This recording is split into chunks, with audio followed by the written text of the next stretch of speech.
Hello everyone, myself Nisha Goyal. Welcome to my YouTube channel. तो आज अपन पढ़ेंगे ट्रांसपोर्ट ऑफ गैसेस के अंदर ट्रांसपोर्ट ऑफ ऑक्सीजन। ठीक है, ऑक्सीजन का ट्रांसपोर्ट कैसे होता है। तो अपना आज का टॉपिक है ट्रांसपोर्ट ऑफ ऑक्सीजन। अपन जानते हैं कि जो ऑक्सीजन का जो पार्शियल प्रेशर वो कहाँ ज्यादा है, एलओआई के अंदर ज्यादा है, और टिश्यू के अंदर ऑक्सीजन का पार्शियल प्रेशर क्या है, कम है। एलओआई के अंदर कितना होता है 104 mm ऑफ एलजी, और टिश्यू के अंदर कितना होता है 40 mm ऑफ एलजी। तो ऑक्सीजन कहाँ से कहाँ मूव करेगी, वो एलओआई से टिश्यू तक मूव करेगी। तो ऑक्सीजन को एलओआई से टिश्यू तक जाने के लिए कोई गाड़ी, कोई बस या कोई तो मीडियम चाहिएगा ना। तो किसके थ्रू मीडियम ऑक्सीजन है वो ट्रांसपोर्ट होती है, वो ब्लड है, वो ऑक्सीजन को लेके जाता है।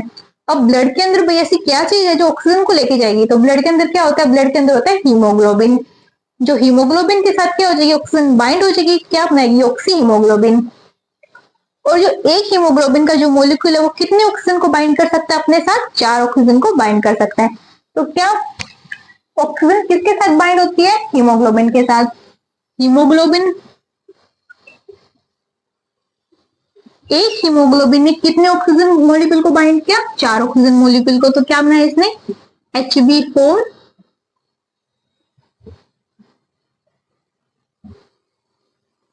OAT, क्या बन गया, ऑक्सी हीमोग्लोबिन।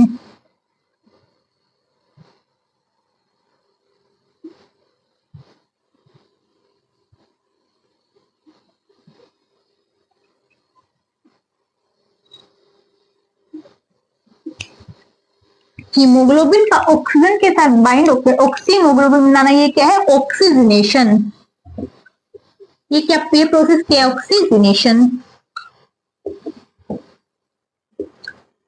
जब हीमोग्लोबिन ऑक्सीजन के साथ बाइंड होते हैं उसको अपन क्या बोलते हैं, ऑक्सीजनेशन बोलते हैं, ना कि ऑक्सीडेशन। ठीक है, अब ये हीमोग्लोबिन जो ऑक्सीजन के साथ बाइंड हो रही है एलओआई पर, टिश्यू लेवल पर ये क्या रिलीज हो रही है। तो कौन से फैक्टर है जो इसको अफेक्ट करते हैं। तो अपन देखते हैं कि जो एलओआई के अंदर है वो क्या, ऑक्सीजन का पार्शियल प्रेशर ज्यादा है। तो मतलब एलओआई के अंदर ज्यादा क्या है, पार्शियल प्रेशर ऑफ ऑक्सीजन को अपन किससे डिफाइन करते हैं, PO2 से। और पार्शियल प्रेशर ऑफ CO2 को अपन कैसे डिफाइन करते हैं, PCO2 से। तो एलओआई के अंदर क्या है, PO2 ज्यादा है ना, PCO2 कम है। PCO2 कम है तो H प्लस की कंसंट्रेशन क्या है, कम है। H प्लस की कंसंट्रेशन कम है तो pH भी क्या है, ज्यादा है। pH ज्यादा है तो ये सारे जो फैक्टर है वो क्या करेंगे, एलओआई पर क्या करेंगे, ऑक्सीजन को बाइंड करेंगे। तो एलओआई पर क्या करते हैं, ऑक्सीजन को बाइंड करते हैं, O2 को बाइंड करते हैं। और टिश्यू लेवल पर क्या है, टिश्यू लेवल पर PCO2 ज्यादा है, H प्लस ज्यादा है। H प्लस ज्यादा है तो मतलब एसिडिक नेचर ज्यादा है, एसिडिक नेचर ज्यादा तो क्या होगी, pH कम हो जाएगी। pH कम है तो टिश्यू लेवल पर क्या होगा, ऑक्सीजन क्या हो जाएगी, रिलीज हो जाएगी। तो इस जो ऑक्सी हीमोग्लोबिन से ऑक्सीजन क्या होती है, रिलीज हो जाती है।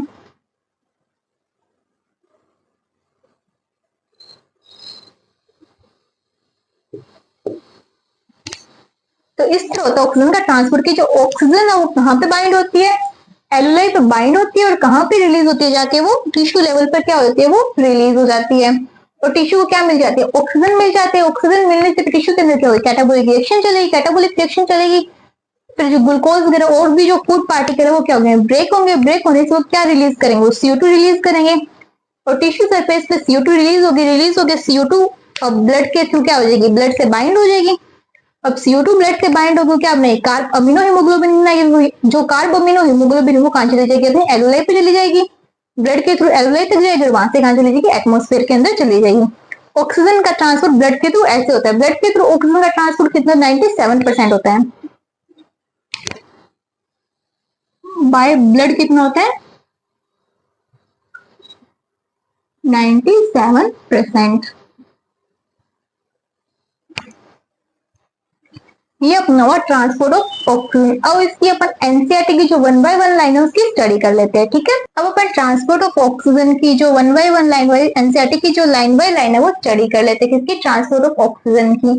कि अपन ने देखा था कि जो ऑक्सीजन है वो हीमोग्लोबिन के साथ बाइंड होती है तो क्या बनाती है, ऑक्सी हीमोग्लोबिन। ऑक्सीजन का हीमोग्लोबिन के साथ बाइंड होना किस मैनर के अंदर होता है, इरिवर्सिबल मैनर के अंदर। मतलब जब ऑक्सीजन हीमोग्लोबिन के साथ बाइंड होकर ऑक्सी हीमोग्लोबिन उसने बनाया तो वापस क्या नहीं बना सकते, हीमोग्लोबिन नहीं बना सकते थे। इसने लिखा है कि oxygen can bind with haemoglobin in a irreversible manner to form oxy haemoglobin. ठीक है, अब इसने नेक्स्ट लाइन के अंदर किसके बारे में बता दिया, हीमोग्लोबिन के बारे में, कि हीमोग्लोबिन क्या है। हीमोग्लोबिन क्या है, रेड कलर पिगमेंट होता है और उसके अंदर क्या कंटेनिंग होता है, उसके अंदर आयरन होता है। जो हीमोग्लोबिन की जो स्ट्रक्चर होती है उसके सेंटर में क्या होता है, आयरन होता है। Haemoglobin is red colour iron containing pigment present in the RBC. कहाँ होता है वो हीमोग्लोबिन, आरबीसी के अंदर होता है। और एक हीमोग्लोबिन का ऑक्सीजन का जो मोलिक्यूल है, एक हीमोग्लोबिन का जो मोलिक्यूल है वो कितने ऑक्सीजन कैरी कर सकते हैं, 4 ऑक्सीजन मोलिक्यूल को। तो each hemoglobin molecule can carry maximum of 4 oxygen molecule. और नेक्स्ट लाइन के अंदर लिखा है कि 100 ml जो ऑक्सीजनेटेड जो ब्लड है वो टिश्यू के अंदर कितने ml जो मतलब ऑक्सीजन प्रोवाइड करता है, 5 ml ऑफ ऑक्सीजन। कि each 100 ml of oxygenated blood can deliver around 5 ml of O2 to the tissue under normal physiological condition। ये क्या, नॉर्मल कंडीशन के अंदर अगर कोई भी इंजरी हुई, कुछ भी डैमेज हुआ तो उसके अंदर इसकी वैल्यू चेंज होती रहती है। उससे क्या होता है, अपनी को डिजीज हो जाती है। और फिर लाइन क्या, binding of oxygen with the haemoglobin is the primary related to the partial pressure of O2। ये अपन ने देखा था कि हीमोग्लोबिन के साथ जो ऑक्सीजन की जो बाइंडिंग है वो किस पे डिपेंड करती है, पार्शियल प्रेशर ऑफ O2 पे। कैसे, जैसे अपन जानते हैं कि जैसे एल्यूलाई के अंदर क्या है, ऑक्सीजन का पार्शियल प्रेशर ज्यादा है तो वहां पे ऑक्सीजन क्या होती है, बाइंड होती है। और टिश्यू के अंदर ऑक्सीजन का पार्शियल प्रेशर कम है तो वहां पे ऑक्सीजन क्या हो जाएगी, रिलीज हो जाएगी। टिश्यू के अंदर क्या है, CO2 का पार्शियल प्रेशर ज्यादा है तो वहां पे होगी CO2 बाइंड होगी। और एल्यूलाई के अंदर CO2 का पार्शियल प्रेशर कम है तो वहां पे CO2 रिलीज हो जाएगी। नेक्स्ट लाइन के अंदर भी यही लिखा हुआ है कि partial pressure of CO2, hydrogen ion concentration and temperature are the other factor which can interfere with this binding. अपन ने देख लिया। फिर oxygen can not oxidation of haemoglobin made the haemoglobin is oxygenation. कि हीमोग्लोबिन जो oxygen के साथ bind होती है, हीमोग्लोबिन का ऑक्सीजन के साथ बाइंड होना क्या है, ऑक्सी हीमोग्लोबिन जो बनता है वो क्या, ऑक्सीजनेशन है, वो ऑक्सीडेशन नहीं है। अब rich the tissue oxy haemoglobin can dissociate and release the O2। जब जो ऑक्सी हीमोग्लोबिन है वो कहाँ पहुंचा, टिश्यू पे पहुंचा, तो उसने क्या किया, वहां पे क्या था, O2 का जो पार्शियल प्रेशर था वो कम था तो ऑक्सीजन क्या हो जाएगी, रिलीज हो जाएगी। ये लिखा कि reach the tissue oxy haemoglobin dissociate हुई, उसने क्या रिलीज किया, ऑक्सीजन रिलीज की। And then O2 move blood to tissue, oxygen blood से निकल के कहां चली गई, टिश्यू तक चली गई। And CO2 tissue fluid to blood, और CO2 कहां चलेगी, टिश्यू फ्लूइड से ब्लड तक चलेगी। Interchange of gases between blood and tissue called internal respiration और टिश्यू रेस्पिरेशन। मतलब टिश्यू की सरफेस पे O2 और CO2 का जो एक्सचेंज होता है उसको अपन क्या बोलते हैं, इंटरनल रेस्पिरेशन या टिश्यू रेस्पिरेशन बोलते हैं।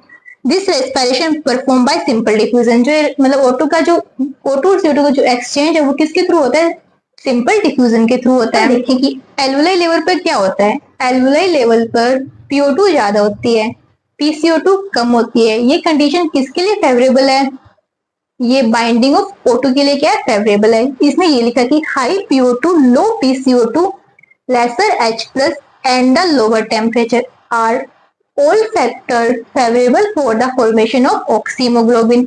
और टिश्यू लेवल पे क्या होता है, हाई PCO2 होती है और लो क्या होता है, PO2। ये किसके लिए फेवरेबल है, ये releasing of O2 and binding of CO2 के लिए फेवरेबल है। ये क्या लिखे कि टिश्यू लेवल पे क्या है, the tissue condition low PCO2 high, low PO2, high PCO2, high H plus and high temperature exit the condition are favorable for dissociation।